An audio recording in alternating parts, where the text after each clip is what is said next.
Good morning, my dearest brothers and sisters in Christ. I pray that you are all doing well today. I am astounded by the word that God has put onto my heart today. It's a very important message, I feel, that is being neglected in so many ways in the world today. People are not understanding that you are allowed to have rewards. It is not a sin to seek reward. In fact, it is a blessing to be given the chance to seek reward.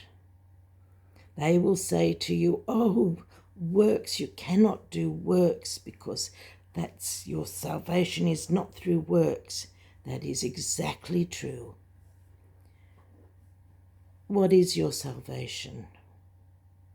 Your salvation is life from death. We were destined to death. God said, the wages of sin are death. It's a wage. When you go to work and you do what you're supposed to do, you do your job, you are given a wage. If you go above and beyond, you are given a reward. That is normal. Bonuses. That is the way the world works, but it's also the way God has told us He works. In so many ways He has said this. We were to be fruitful, every one of us. Our salvation does not come through our works. Our salvation was a gift because our wages were death. Because of what we are sinful. We are a sinful creature, fallen at the beginning of time with Adam and Eve. And we have inherited that sinful flesh. We die and we receive our wages. But the wages of our sin isn't just this death. True death is separation from God. So the wages of sin are separation from God. But God so loved us, He gave us His only begotten Son, that whosoever believeth on Him shall have everlasting life and life abundantly. So what does that mean? How come we're not getting our wages? Because we are sinners. There's not one righteous amongst us. And yet the wages for righteousness is life. If the wage of sin is death, the wage of righteousness is life. And we did not earn our wages. Not one of us has earned life. But God so loved us. He gave us righteousness. He covered us in His righteousness. He went in and did the job for us. It was His finished work on the cross. That was the righteousness He gave to us. And because He gave His righteousness to us and covered us in His righteousness, we are then given the wages of life. That's the simplest way I can explain that to you. But that gives us a destination with the Lord. Through what Jesus did, we get the wages of life, and rather than separation from God, which was what we deserved, we get to be with God, which we did not deserve. But now God tells us, right, you're here, but have you stored up any rewards in heaven? Now God talks about crowns. We get crowns of faith, crowns of righteousness, all sorts of crowns we can earn, and they are our rewards. But he gives us a few warnings too, if you remember.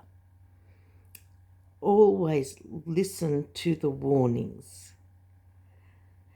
Do you remember the story of the unprofitable servant? There were 2 servants that he gave, I think it was 10 shekels or 10 pieces of coin to. I think there are 2 different stories where there's different amounts, but just bear with me. 2 servants get 10 shekels each. One of those puts his 10 shekels to work, and what comes back to him doubled. And God says, good and faithful servant, you have been so good with this. Here, not only do you get that, but here's some more. You'll get double that, triple that. The next one, again, I think his was his 5. It might have been 5, the second one. And he puts his in, and he earned more on it. And good, faithful servant, because you've been so faithful with 5, I now give you 10. Then there's the last one. He gave him 1 or 2. And this fellow, well, he didn't want to lose it. And he thought, oh, well, if I just hang on to it, I'll bury it. I won't do anything with it, I'll just bury it. So that when he comes back, I give him exactly what he gave me. And what did God say? Oh, you were an unfaithful servant. You knew I expected something in return. You knew I expected you to go out and do something with that. Because you didn't do anything with it, I gave you it. And you did nothing with it. Well, not only are you going to lose it, you're going to lose anything else. You're having no reward. So, God gives us things, talents, we'll call it a talent. He gives you a talent, and he wants you to go out and use it for the kingdom. Some of these talents, they're obscure things, we don't always understand them, but if we are working for the kingdom, whatever your talent is, it's going to come in need, and you're going to be able to magnify that somehow and do something for the kingdom, and that's going to be rewarded.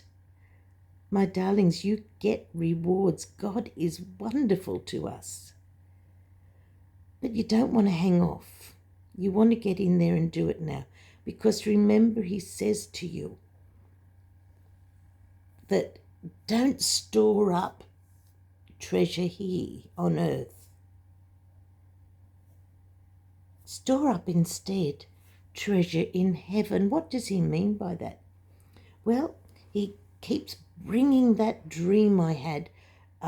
Remember the dream about the different locations in heaven, where he showed me through these portals to the different landscapes in heaven. And he brings to my mind fruitfulness. And he's brought to mind the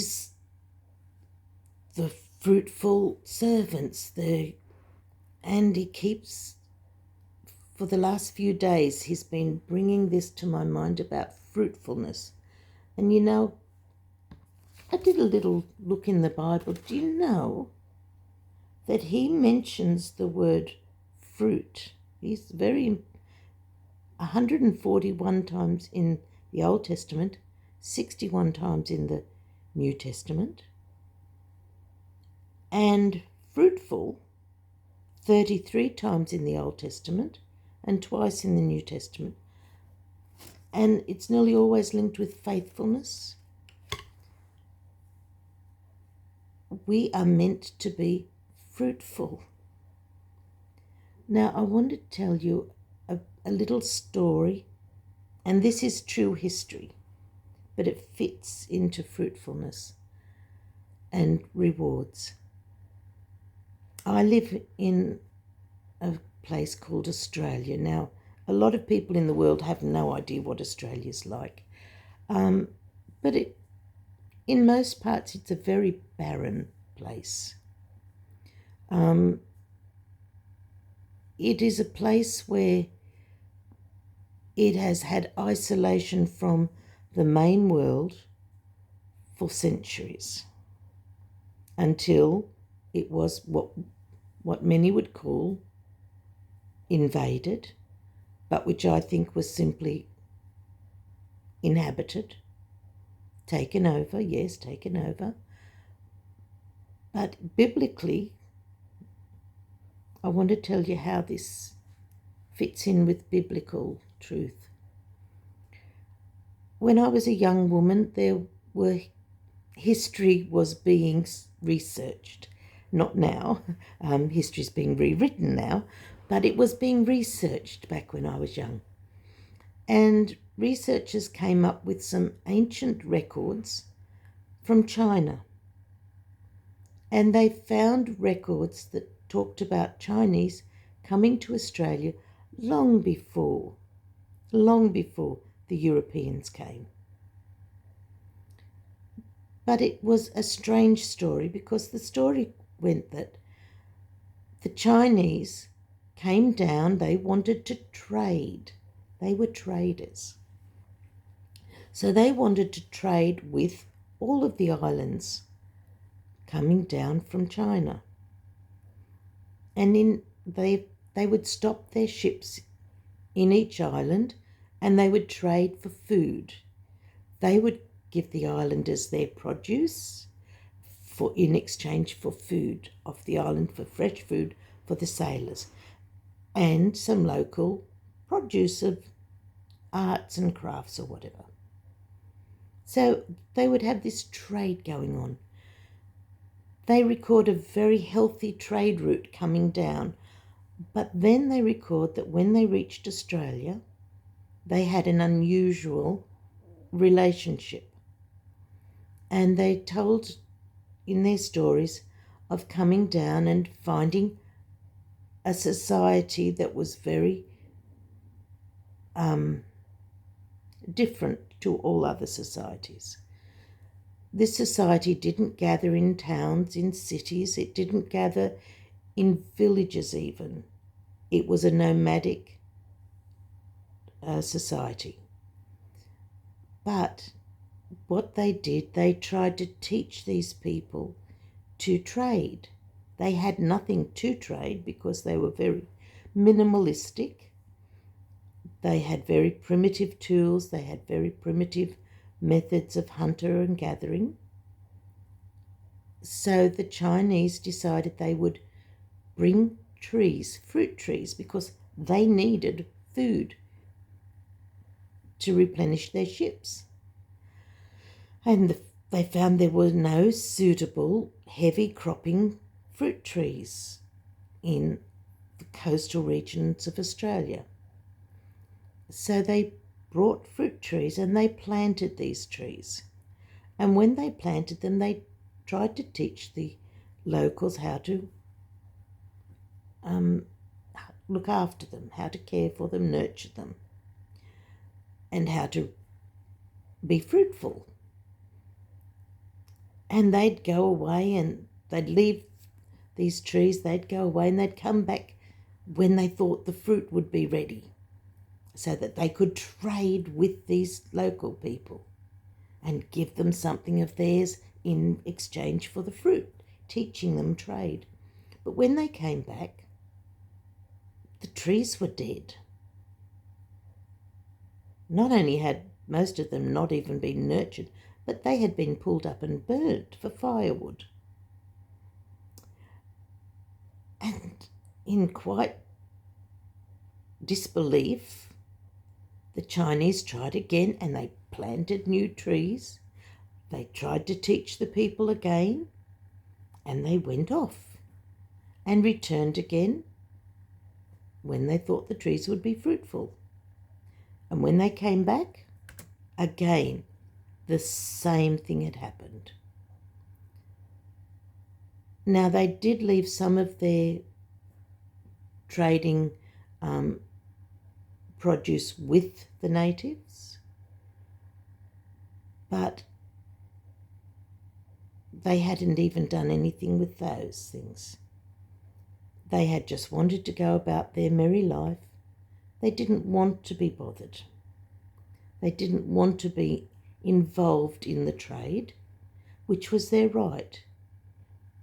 And so the Chinese said, "We did not return."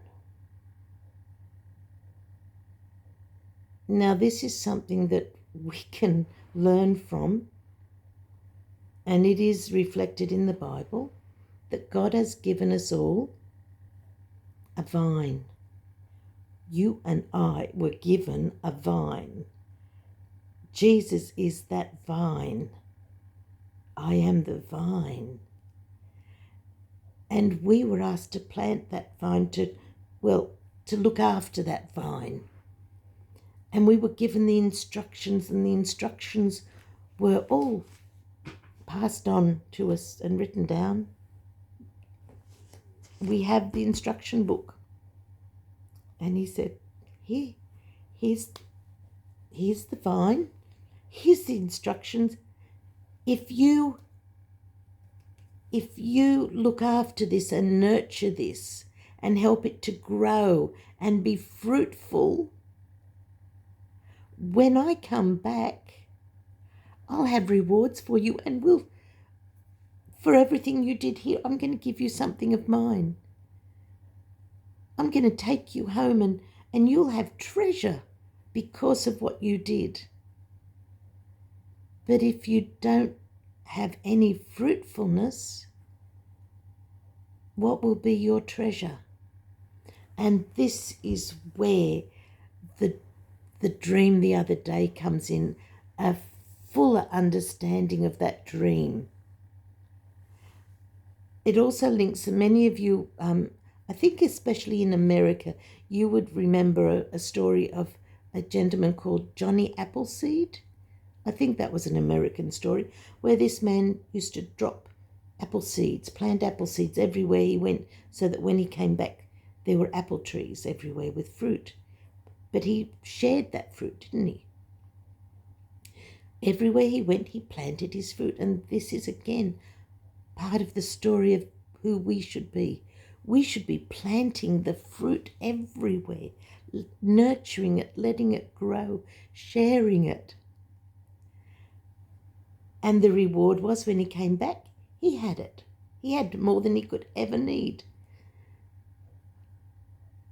And God says, the more you draw near to me, the more I draw near to you.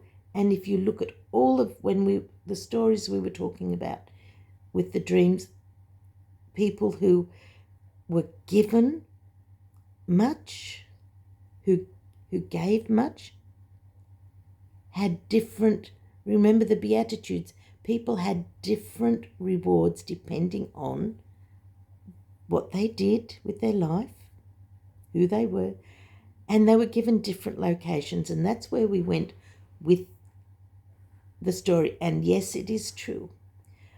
But there was further point that I didn't get to on that last story, on that last video.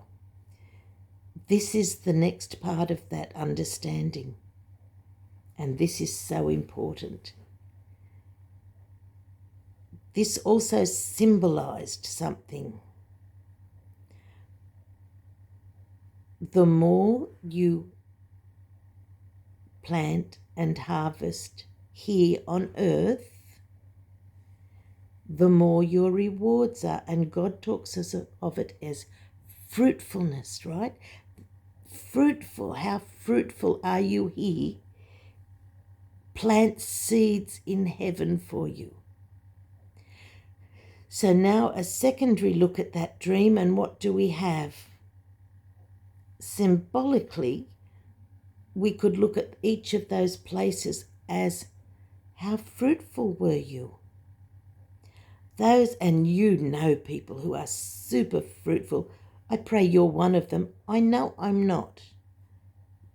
I know me. And I am not one of those super fruitful people. But I know I have met people who are so full of nurturing the people of God, who go out into the world and they spread the news. They are winning souls to Christ. They are increasing the kingdom. They are being fruitful. These people, for all of the seeds they are planting here on earth, those seeds are planted in heaven. So now we look at that same view of that super fruitful part of heaven which was close to God, where it was lush, flowers, trees, everything was compact. It was green and lush and colourful. The people that planted all of these seeds in earth, it was harvested there. So there was this place of fertile, that was the reward, this fertility that they had. Their rewards were full. Then there were the people who just did a bit less, but they still worked for the kingdom. That was depicted by the next portal, the next landscape. Remember, there was a landscape that was still beautiful, but it had less vegetation, more rolling hills, and beautiful golden fields. Then there are the people who do the minimum. They went in and there was this landscape with hardly any. It was very sparse. It was still beautiful, but it was very sparsely planted. And then the last one were the people who do nothing for the kingdom, who were just sitting back and saying, I'm saved. I have salvation. I don't have to do anything. I have salvation. Yes, you do have salvation. But your reward was shown as just sandy, a sandy place, like a beach. It's still beautiful, but there wasn't any plant matter really to speak of. You are saved, but you're barren, and the land was barren. I'm not saying you end up in those places. I don't understand at all, but I'm saying this is a way to represent and interpret that dream on a secondary layer. We are told if we are fruitful here, we will be fruitful there. How that is brought out in reality, don't know, but God showed me these visions, these dreams, and He gave me an understanding of meaning, a warning, but also an exciting promise for those that are sitting around doing nothing and just say, I am saved, I shall not do anything, because that is works, and I'm saved without works. Yes, no one is doubting your salvation. If you've put your trust in the Lord, you are saved. But that was wages. That was something you did not earn. but you are allowed to be a faithful and a fruitful servant. And even though every servant got the same wages, whether they came at the beginning or the end, all that is true. That was wages spoken of. Your wage is salvation, being not parted from God, but life eternal. But you get rewards when you do things for the kingdom, when you shine your light.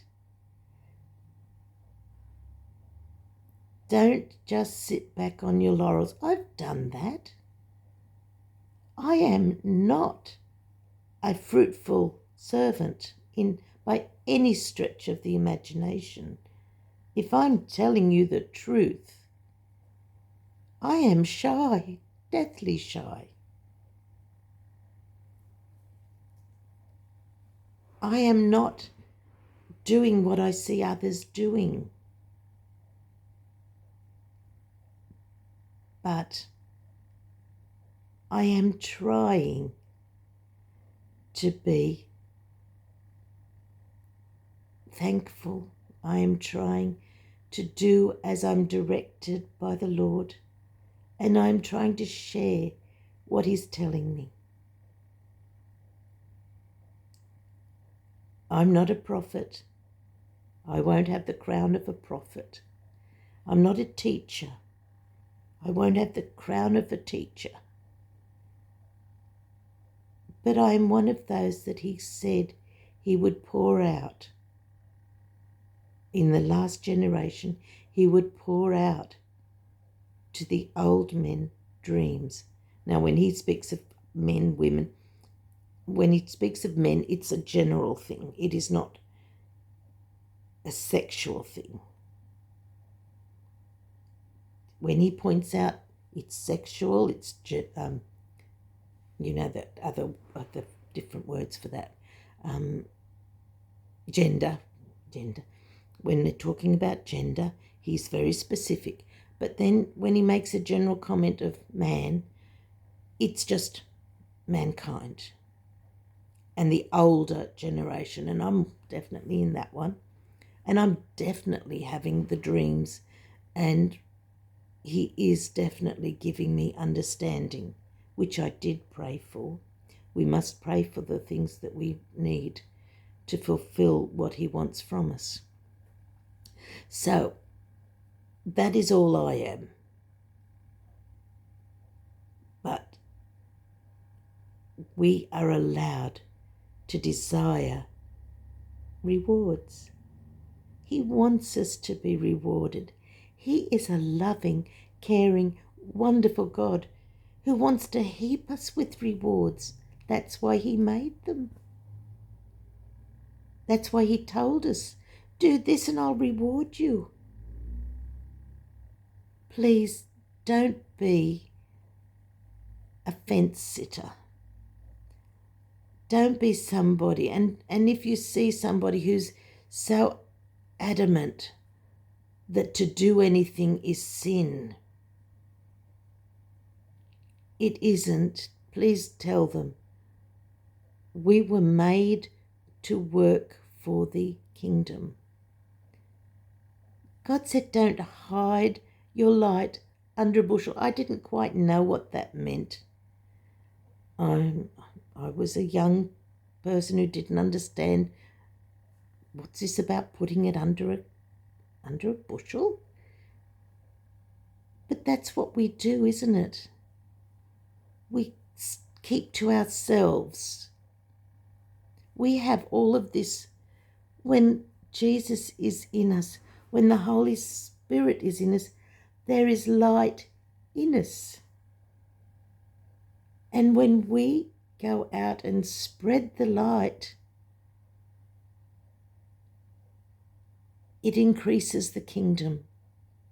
It shines the light in the darkness, which means it puts the light to somebody who is in darkness, and they are able to come into the light.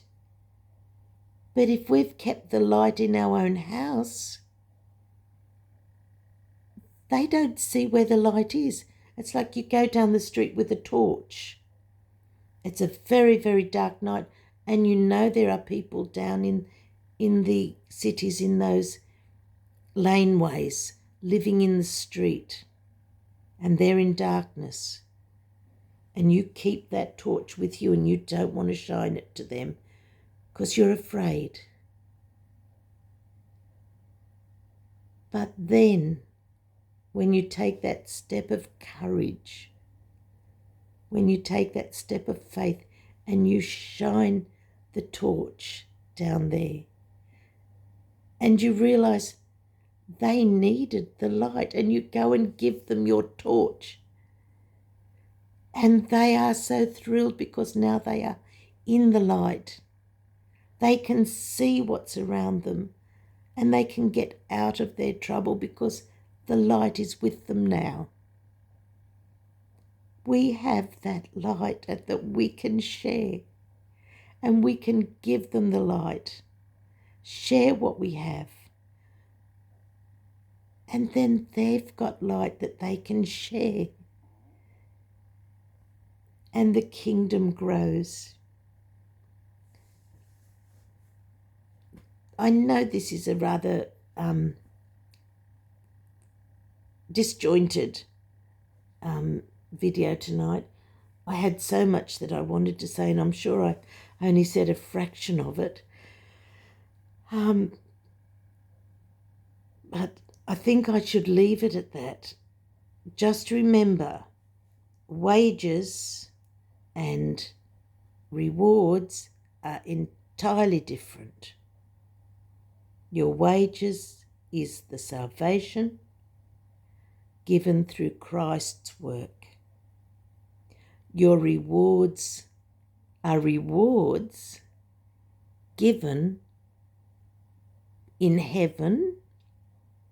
Remember, even when he spoke of Lazarus in Abraham's bosom and the rich man in hell, he said to the rich man in hell, you had your rewards here, You weren't working for the kingdom, you were working for yourself, and you got your rewards here working for yourself.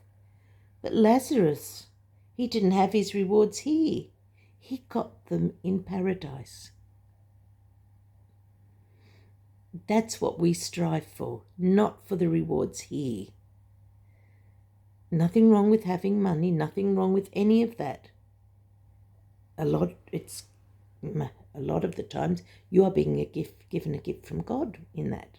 But you have to be careful it is from God and not a temptation from the other guy. So, even in that story, there was the story of the gift being separate. But wages of sin is death. Wages covered by the righteousness of Christ is life, salvation. Rewards are what you do for God to increase the kingdom. It's your bonus check. Right, it's your bonus. And it's up to you. Do you want to be fruitful and get a big bonus check at the end of the year? Or do you just want to be saved and be unfruitful? It is your choice. But it's a choice you need to make pretty quick because he's coming extremely quickly. So if you haven't been fruitful and you've thought, oh, time is running out. If I want the reward, I'm already saved. But if I want a reward in heaven, if I want him to come up to say to me, oh, my good and faithful servant, here's your reward. If you want to experience Jesus giving you a reward and saying, good and faithful servant, then you've got very little time, but you've got it until the time that cloud appears. I mean, I'm praying it's going to be like in the next few moments, but I don't know. What if it's next year? Think of all the things you could do between now and then. What if it's not for 3 years? think of all the things you could do till then. But what if it's tomorrow? Is there one thing you can do? If I were you, I'd be doing it. So, God bless you. He is blessing you. Look at that. He wants you to have rewards. He wants you to be happy. He wants you to live forever with Him, close to Him, and He wants you to be fruitful so that your rewards will be great in heaven. He doesn't want you to be an unfruitful servant that doesn't care. He wants you to care because He cares. So I'll leave you with that thought. What you do with it is up to you, but you've been given it. The warning is there, but so is the wonderful thought of the reward there. The blessing is there. So I pray you choose your blessings and count your blessings. Don't count the sheep. Count your blessings instead of sheep, because they can be forever blessings. God bless you. May He make His face to shine upon you and give you peace. And remember to pray for our dear brothers and sisters.